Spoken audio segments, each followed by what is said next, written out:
नमस्कार, लक्षवेधीमध्ये आपल्या सगळ्यांचं स्वागत। मी प्रसाद काथे। गणेशोत्सवाची धूम सुरू होण्यापूर्वी ती गेल्या वर्षीप्रमाणे कशी असेल असा प्रश्न यंदा जास्त चर्चेला जातोय। कारण आतापर्यंतच्या तुलनेमध्ये जशा जशा पद्धतीने गणेशोत्सवासाठीचे निर्बंध लागू झाले आहेत आणि एकूणातच गणेशोत्सव साजरा करणाऱ्या मंडळांच्या मध्ये त्याबाबतचा संभ्रम आहे, ते पाहता गणेशोत्सव सार्वजनिक राहील की नाही इथपर्यंतची ही चिंता व्यक्त होते आहे।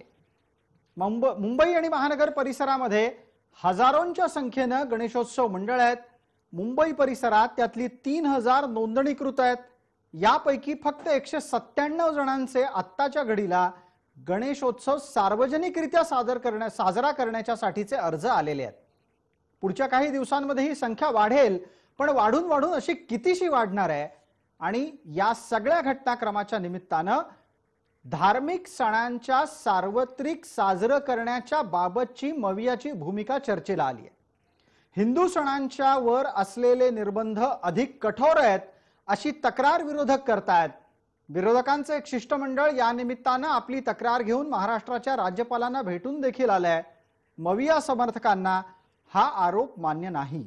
त्यांचं म्हणणं आहे की मवियाचे नियम जसे ईदसाठी आहेत तसेच गणेशोत्सवासाठी आहेत, जसे मुहर्रमसाठी आहेत तसेच नवरात्रीसाठी सुद्धा आहेत। प्राप्त परिस्थितीत मवियाच्या धार्मिक सणांच्या सार्वत्रिक वापरासाठी आणि सार्वत्रिक साजरा करण्याच्या बाबतच्या भूमिकेचा जो प्रश्न उपस्थित होतो त्याचाच आजच्या शीर्षकातला उल्लेख, यंदाही गणेशोत्सव सार्वजनिक होणार की नाही।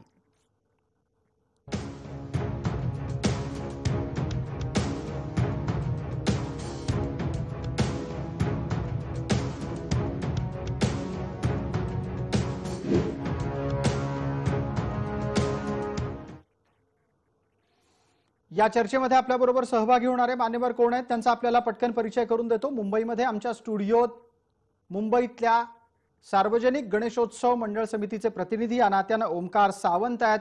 आपल्यासोबत भारतीय जनता पार्टीचे प्रवक्ता प्रतिनिधी या नात्याने गणेश खणकर आहेत आणि शिवसेनेच्या प्रतिनिधी या नात्याने संजना घाडी आहेत। संजनाजी, आपलं या चर्चेत स्वागत आणि त्याचबरोबर इतर सर्व मान्यवरांचं या चर्चेमध्ये स्वागत। माझा पहिला प्रश्न ओमकार सावंत यांना। ओमकार सावंतजी, किती मंडळ मनापासून सार्वजनिक गणेशोत्सव साजरा करण्याची तयारी करतायत? आता यावर्षी जो तुम्ही उल्लेख केला, मुंबईमध्ये एकूण 12,000 गणेशोत्सव मंडळ आहेत। त्या सर्वांचाच मानस आहे की यावेळी शासनाचे जे नियम आहेत, जी नियमावली शासनाने जाहीर केली सुरुवातीला, त्या नियमांना अधीन राहून आपण सार्वजनिक गणेशोत्सव साजरा करायचा। कारण 29 तारखेला जूनला जी नियमावली जाहीर झाली होती शासनाची, त्यावेळी मंडळांचा एक रोष होता की त्यामध्ये अंशतः बदल होऊ शकतो। जर मंडळांच्या प्रतिनिधीला आणि आपले बृहन्मुंबई सार्वजनिक गणेशोत्सव समिती आहे आणि इतर मान्यवरांना बोलवून त्यांच्याशी चर्चा करून त्या नियमांमध्ये अंशतः बदल घडवून मंडळांना आणि समितीला विश्वासात घेऊन। ओमकार सावंत, कोणते नियम तुम्हाला त्यावेळेला जाचक वाटत होते आणि आता ते नियम राहिलेत की नाही राहिलेत? नियम जाचक असं नाही, पण आत्ताचा जो परिस्थितीचा आपण आढावा घेतला तर त्याच्यात अंशतः बदल म्हणजे आपली मुंबई गणेशोत्सवाची जी पंढरी आहे मुंबईतील, त्या गणेशोत्सव मंडळाचा आग्रह होता आणि मूर्तिकारांचा आग्रह होता की मूर्तीच्या उंचीबाबत जी मर्यादा होती 4 फुटाची, ते कुठेतरी शिथिल व्हावी आणि आपलं जे गेल्या वर्षीचं पारंपरिक रूप आहे इतक्या वर्षाचं, ते भाविकांना आणि मूर्तिकारांना मंडळांना पुन्हा एकदा बघायला मिळावं। त्यासाठी मंडळ सगळे नियम अटी शासनाच्या पाळायला तयार होते। त्यावर आपली एक मीटिंग पण झाली 7 तारीखला शिवसेना भवन येथे। तेव्हा मान्यवरांनी सांगितलं होतं की 10 दिवसामध्ये मुख्यमंत्र्यांशी चर्चा होईल आणि यावर तोडगा निघेल। परंतु त्यानंतर आम्ही जेव्हा वाट पाहिली 10 दिवस, आणि आपण जाणता कोकणामध्ये जे अस्मानी संकट आलं, बिलकुल हो, मग त्या संकटामुळे मंडळांनी पण ठरवलं की बाबा आपण आता कुठेतरी त्या संकटाचा विचार करूया आणि सगळी मंडळं, सगळी यंत्रणा आपण सर्व त्या संकटाशी सामना करायला तिथे म्हणजे आताच्या घडीला मूर्तीच्या उंचीवरचे निर्बंध पाळून गणेशोत्सव मंडळ त्यांचा उत्सव सार्वजनिकरित्या साजरा करण्याच्यासाठी पाऊल टाकताना दिसतायत, असं आता तुमच्या या वक्तव्यातून लक्षात येतं. गणेश खंडकर, ही वस्तुस्थिती आहे का, ही सत्यस्थिती आहे का, आणि ज्यांना अडचणी आहेत त्यांच्या नक्की अडचणी काय आहेत? मूर्तीची उंची केवळ आणि केवळ हाच एकमेव मुद्दा आहे की यापेक्षा इतर काही नियम आहेत जे जास्त जाचक वाटतात? प्रसादजी, मुळातच असं आहे की या संदर्भामध्ये आता जे ओंकार सावंत तुमच्या स्टुडिओत बसले त्यांनीच तुमच्या समोर सांगितलं की 10 दिवसानंतर या संदर्भात विचार होईल असं त्यांना वाटलं होतं, पण त्या संदर्भात कुठलाही निर्णय झाला नाही.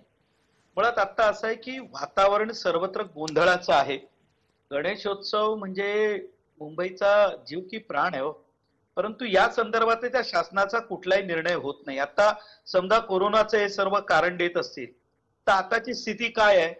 तर कालच्या दिवसाभरात मुंबईमध्ये रुग्ण किती आढळले? तर 323, मृत्यू झाले 9.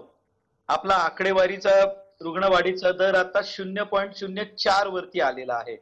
आपण 15 ऑगस्ट नंतर लोकलमध्ये ज्यांनी 2 डोस घेतलेले आहेत त्यांना परवानगी देण्याच्या मनस्थितीत आलेलो आहोत. त्या संदर्भातलं धोरण आपण जाहीर केलं.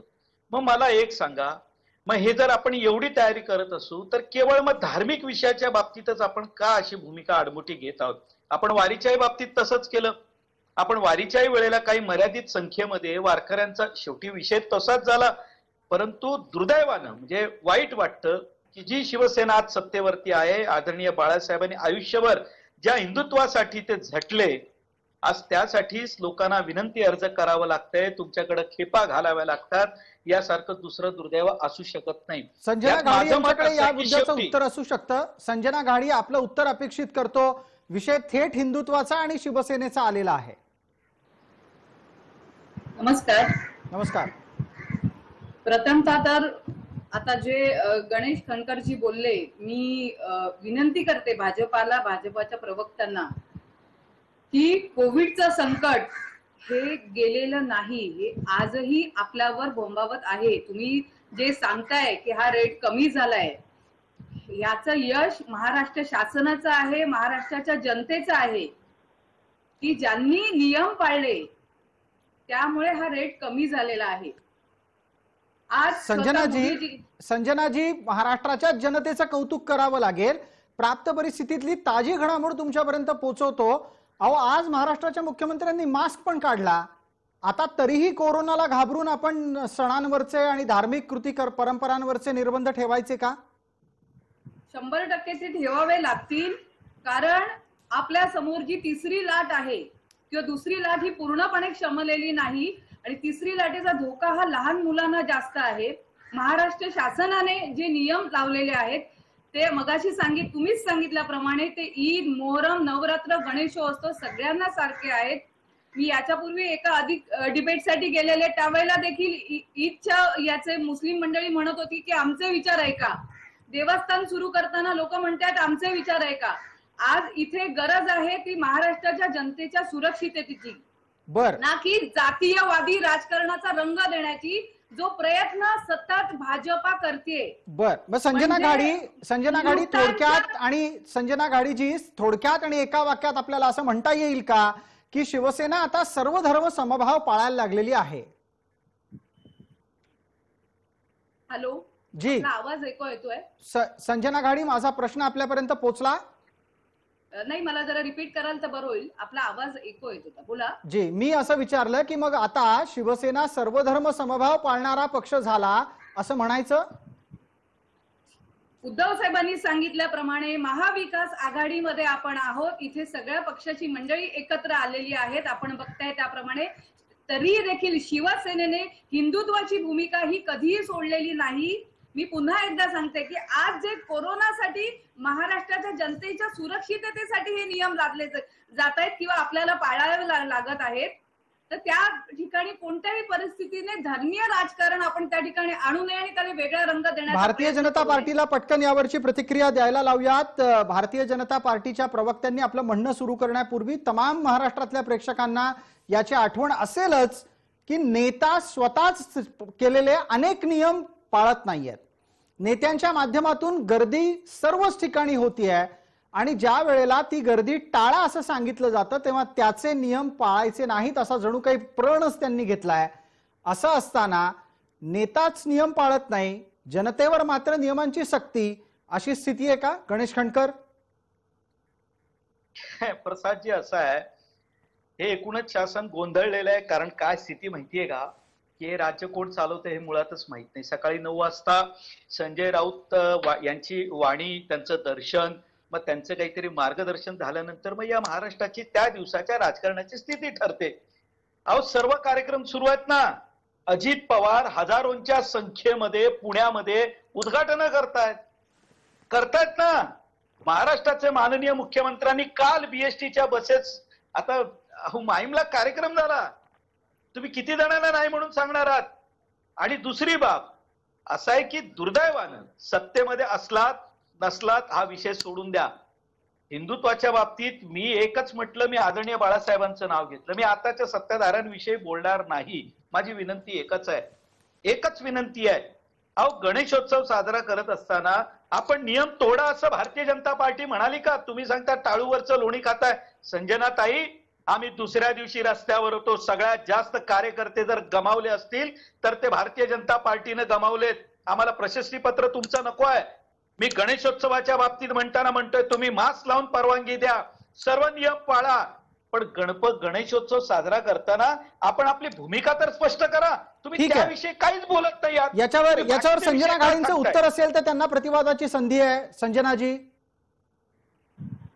गणेश खंडकरजी, आपण आता ज्या कार्यक्रमांचा उल्लेख केला त्याचप्रमाणे महाराष्ट्रातल्या नव्हे भारतातल्या जनतेने पश्चिम बंगाल, आसाम, केरळ या ठिकाणच्या झालेल्या मध्यवर्तीच्या 4 निवडणुका झाल्या. याच्यामध्येही आपली लाखोंची सभा लोकांनी पाहिलेल्या आहेत.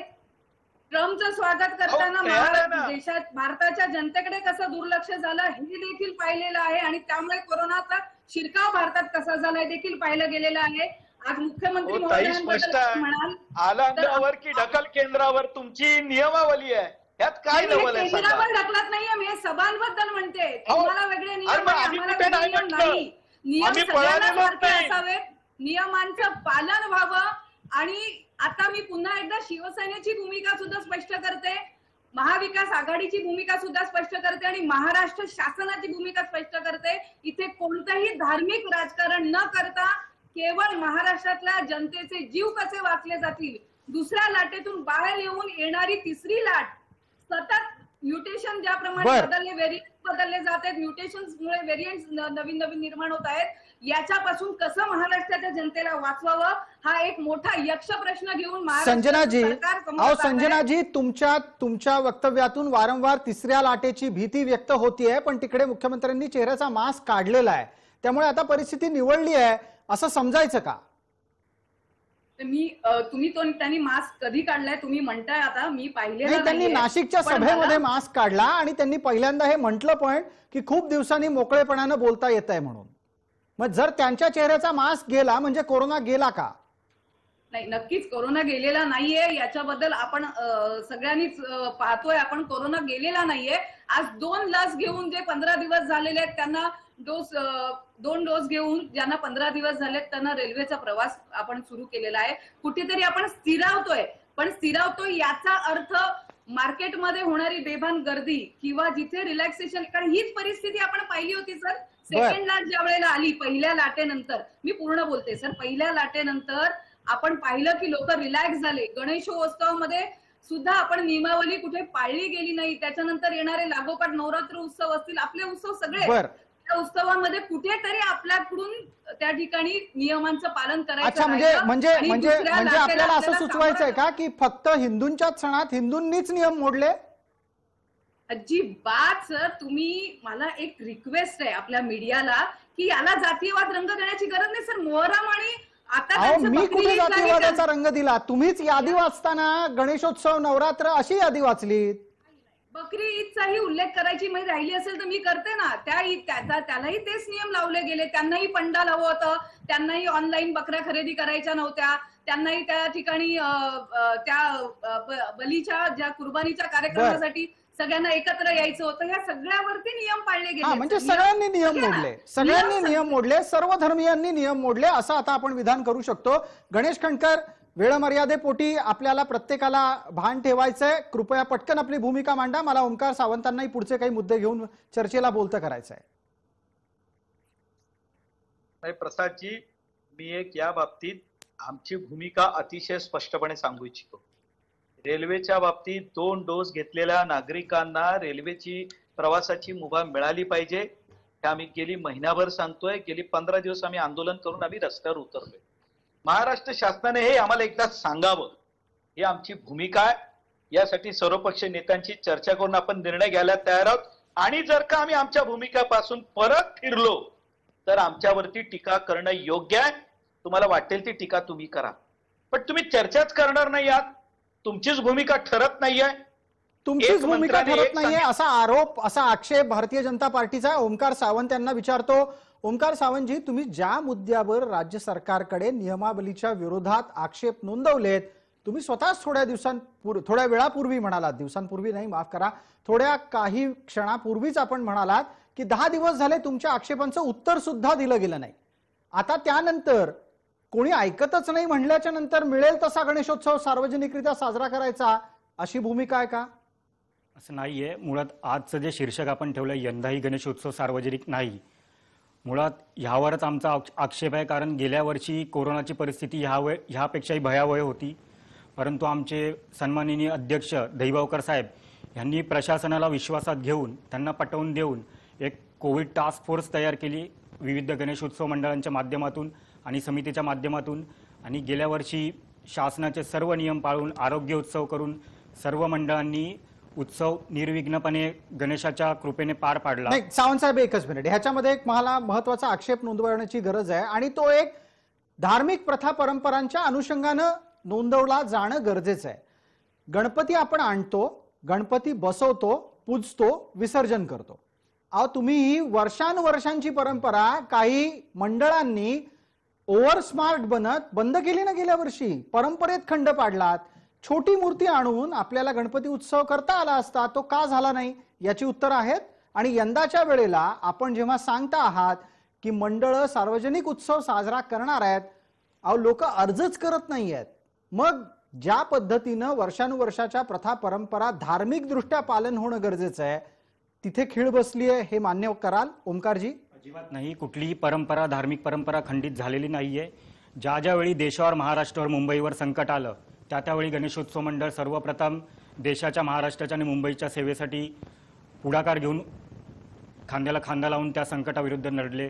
गेल्या वेळी तुम्ही बघितलं तर मूर्तीची प्राण प्रतिष्ठापना छोटी असो, मोठी असो किंवा केली नसेल, पण आरोग्य उत्सव साजरा करून मंडळांनी सामाजिक भान आपल्या ह्या ज्या कोरोनाच्या लढाविरुद्ध ते राखलं. आणि यंदाही मंडळ, अनेक मंडळ, तुमचं म्हणणं असं आहे की यंदाही मंडळ सामाजिक भान जपतील. गणेश खंडकर आपल्याला विचारतो, गणपती न बसवता सामाजिक भान जपण्याबद्दलचं कौतुक एका बाजूला आहे, दुसऱ्या बाजूला आपल्या वर्षानुवर्षाच्या प्रथा परंपरा खंडित झाल्या याचं दुःख आहे. आपण यातलं यंदा काय निवडायचं? नाही, मुळातच प्रसादजी, दुःख तर आहेच ना आपल्या परंपरा खंडित झाल्या. मी एका नवरात्री मंडळाचा सल्लागार आणि बोरिवली पूर्वेत सगळ्यात मोठा गरबा मी साजरा करतो. आम्ही गेल्या वर्षी गरबा नाही केला आम्ही, पण देवीची मूर्ती बसवली आणि संपूर्ण 9 दिवस आम्ही आरोग्योत्सव साजरा केला. ऑर्गन डोनेशनचे आम्ही कार्यक्रम आयोजित केले. 47 नागरिकांनी आमच्याकडे नोंदणी केली, होय की आम्ही शरीराचे अवयव दान करायला तयार आहोत. मशेळकर नावाच्या आमच्या आजींनी तर पूर्ण शरीराचं दान केलं. आपण उत्सव साजरा केलाच पाहिजे, आपल्या परंपरा पाळल्या पाहिजे.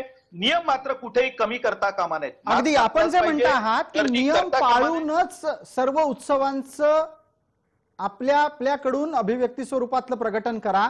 संजनाताई, आपण सांगा, नियम पाळून गणेशोत्सव साजरा करायचा असेल तर राज्य सरकारला नियमावलीचा पुनर्विचार करता येणं शक्य आहे? मला वाटतंय पूर्ण विचारपूर्वकच ही नियमावली दिलेली आहे. आपण एवढी जटिल का करतोय ही नियमावली? 2 फुटाची मूर्ती घरी 2 फुटापर्यंत, 4 फुटापर्यंतची मूर्ती सार्वजनिक ठिकाणी. मंडळांनी त्यांना जर मंडप घालायचं तर त्यांनी रितसर परवानगी घ्यावी आणि आपला मंडप त्या ठिकाणी घालू शकतात. तिथे मूर्ती शक्यतो शाडूची असावी, जी निसर्गाच्या दृष्टीने योग्य निर्णय आहे. त्या ठिकाणी कोणत्याही प्रकारची मिरवणूक किंवा विसर्जन मिरवणूक जी करतो ती घेऊ नये, जेणेकरून गर्दी जमणार नाही. ह्या सगळ्या गोष्टींचं, नियमांचं जर आपण, त्याशिवाय काही जे आपण सामाजिक कार्यक्रम घ्यायचो, हे कार्यक्रम या वेळेला खरोखर आरोग्य उत्सव म्हणजे मग ते रक्तदान शिबिर असेल, मग ती आरोग्य तपासणी असेल, अशा पद्धतीचे कार्यक्रम करून घ्यावी नाही, असं निश्चित. आपल्याला हे सांगण्यात बघा, आलेलं आहे. संजनाजी, नियमावली आहे सर. सार्वजनिक गणेशोत्सव मंडळ ही मुळातच सार्वजनिक यासाठी आहेत, किंवा गणपती उत्सव हाच मुळात सार्वजनिक यासाठी आहे, कारण त्यातून सामाजिक एकोपा आणि सामाजिक भान जपलं जातं. मुद्दा काय सुरू झालाय तर यंदा गणेशोत्सव सार्वजनिकरित्या साजरा करण्याच्यासाठी परवानगी मागणाऱ्यांचीच संख्या घसरली आहे. हा विषय नियमावलीशी जोडून तुम्हाला पाहायचा आहे का नाही? नाही, नियमावलीशी जोडून मला तो पाहायचा नाही. मला उलट अशा लोकांचं स्वागत करायचंय, मला अशा लोकांचं अभिनंदन करायचंय जर मंडळांनी यावेळेला ठरवलं असेल की आपलं कुटुंब, आपला समाज, ज्याच्यासाठी माननीय लोकमान्य टिळकांनी हा उत्सव सुरू केला होता, घरातला गणपती बाहेर आणला होता मंडपात, का तर सामाजिक जागृती व्हावी. आणि आज गरज आहे हाच समाज टिकवण्यासाठी, ही समाज व्यवस्था, यांचं जीवनमान टिकवण्यासाठी. ठीक आहे. जर तिथे काही थांबावंसं लागत असेल आणि ही मंडळं जर थांबायला तयार असतील तर आम्ही त्यांचे मनपूर्वक आभार व्यक्त गणेश करतो. खंडकर आणि चांगली गणेश गोष्ट करा. खंडकर आणि ओंकार सावंत, आपल्या प्रतिक्रिया 30 सेकंदात. आधी गणेश खंडकर. प्रसादजी, दुर्दैव आहे. जर का गणेशोत्सव मंडळ अर्ज करणार नसतील आणि त्याचं जर शिवसेना स्वागत करणार असेल तर यासारखं दुसरं दुर्दैव नाही. नियम पाळून गणेशोत्सव साजरा झाला पाहिजे त्यांना बंधनं ही घातलेली आमची नाहीत. इच्छा आहे. गणेश खंडकरजी, आणि महाराष्ट्र मी स्पष्ट शासनाने सांगतो त्यांना बंधनं की घातलेली नियम नाहीत. पाळून गणेशोत्सव साजरा झाला पाहिजे ही आमची आग्रही मागणी आहे. जे शासन नियम देईल ते पूर्ण पाळा, पण गणेशोत्सवात खंड पडता कामा नये ही भारतीय जनता पक्षाची प्रामाणिक इच्छा आहे. आपण यावर ओंकार सावंत यांना बोलतं करूया. ओंकार सावंतजी, गणेशोत्सव मंडळ जर संख्येनं कमी होत जाणार असतील तर हा उत्सव सार्वजनिक राहील का, हे केवळ या वर्षापुरतं चित्र असेल? मुळात गणेशोत्सवाला अजून 10 सप्टेंबर पर्यंत वेळ आहे. अजून काही दिवस बाकी आहेत. आत्ता मंडळ ऑनलाईन अर्ज भरायला सुरुवात केली आहे मंडपासाठी, बाकीच्या परवानांसाठी.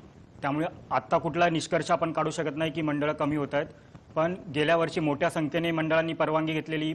समितीचं पण त्यांना हेच आव्हान होतं की तुम्ही उत्सव करू नका, छोट्या स्वरूपात करा, पण तुम्ही सगळ्या परवानग्या घ्या, सर्व अर्ज घ्या. आणि तुम्ही जो दुसरा मुद्दा मांडलात की 10 दिवसामध्ये आम्ही वेळेची हे करत होतो, तर 10 दिवसामध्ये जी सेना भवनला मिटिंग झाली, आम्हाला एक 10 दिवसाची मुदत दिलेली. पण त्याच्यानंतर जे आसमानी संकट आलं त्यानंतर आम्हाला समजलं की बाबा आता थोडं आपण थांबायला हवं. आणि आम्हाला एकच हवं होतं की सन्माननीय मुख्यमंत्री साहेबांची आम्हाला भेट हवी होती, कारण सरकार कुठलेही असो, साहेबांनी वेळोवेळी गणेशोत्सव मंडळाला प्रोत्साहन दिलंय, चांगल्या कामासाठी प्रोत्साहन दिलंय.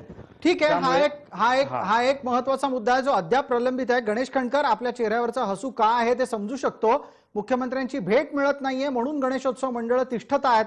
संजनाजी, आपण पुढाकार घेणार आहात का? त्यांच्या वेदनेवर फुंकर घालण्यासाठी मुख्यमंत्री वेळ देणार आहेत का?